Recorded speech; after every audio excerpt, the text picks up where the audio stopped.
Ibu, saudara-saudari sekalian yang terkasih di dalam Tuhan, dalam kata pembukaan tadi, dalam pengantar dan penjelasan tentang latar belakang Lukas, penginjil yang kita pestakan hari ini, disebutkan bahwa salah satu ciri khas dari penginjil Lukas adalah menampilkan universalitas keselamatan. Lukas ingin menggambarkan di dalam tulisannya bahwa Yesus, Putra Allah, hadir untuk mewartakan keselamatan kepada semua orang. Tidak terbatas. Maka ciri khasnya itu menjadi sangat jelas ketika ia menulis 70 murid. Matius dan Markus tidak mencatat mengenai pengutusan 70 murid ini. Hanya Lukas yang mencatat. Dan dari tradisi, dari pemahaman dikenal bahwa 70 menunjuk kepada jumlah suku bangsa yang diselamatkan melalui Bahtera Nuh ketika selesai terjadi air bah. Itu berarti bahwa 70 menunjuk kepada seluruh suku bangsa yang mendiami bumi ini. Dan Lukas ingin menerangkan kepada kita bahwa Yesus Juru Selamat datang untuk semua orang. Selain itu, ibu bapak saudara-saudari, Lukas juga ingin mengajarkan kepada kita mengenai perlunya dan pentingnya utusan-utusan untuk mewartakan kabar gembira kepada semua bangsa.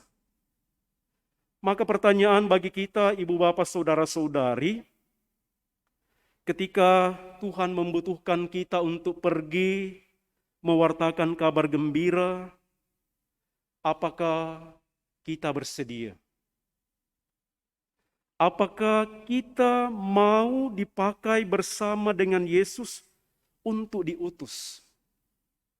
Pergi mewartakan tentang kabar gembira.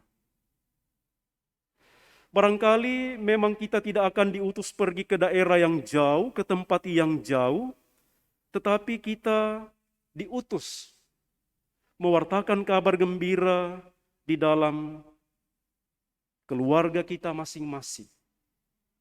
Di tengah-tengah lingkungan pekerjaan kita.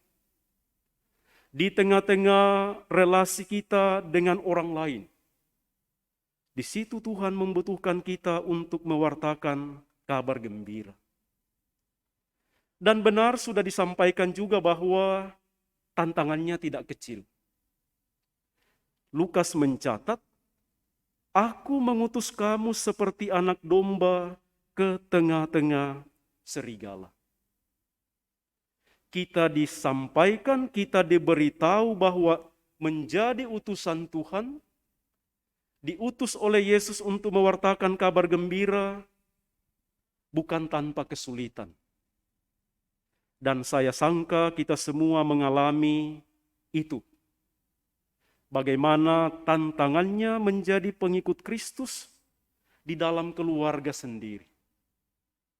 Bagaimana kita menghidupi damai sejahtera. Bagaimana kita memberi penyembuhan kepada yang sakit. Bagaimana kita memberi perhatian kepada mereka yang kehilangan pengharapan. Bacaan pertama tadi kita mendengar pengalaman Rasul Paulus.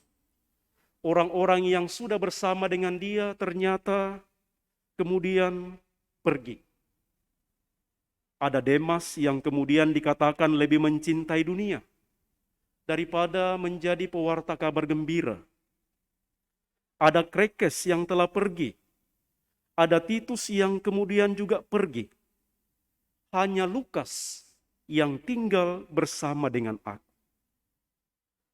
Maka mari kita mohon dalam perayaan Ekaristi ini, ibu bapak saudara-saudari sekalian, mudah-mudahan kita semua yakin dan percaya bahwa keselamatan telah sampai kepada kita semua. Kabar gembira telah kita terima semua karena Lukas telah menuliskannya dan menyampaikannya kepada kita. Tinggal sekarang adalah, apakah kita tidak hanya meminta, kirimlah para pekerja untuk tuaian itu. Kita selalu berdoa, Tuhan semoga ada yang terpanggil. Sekarang justru Lukas meminta kita, kamu yang harus pergi. Kamu yang harus pergi sebagai pekerja-pekerja untuk tuaian itu. Tidak hanya berdoa, tidak hanya meminta supaya Tuhan mengutus pekerja-pekerja, tetapi sekarang saya sendiri yang mau menjadi pekerja-pekerja untuk tuaian itu. Mudah-mudahan teladan dan doa dari Lukas yang kita pestakan hari ini membuat kita semakin yakin dan berani menjadi utusan-utusan kabar gembira bagi siapa saja. Semoga demikian.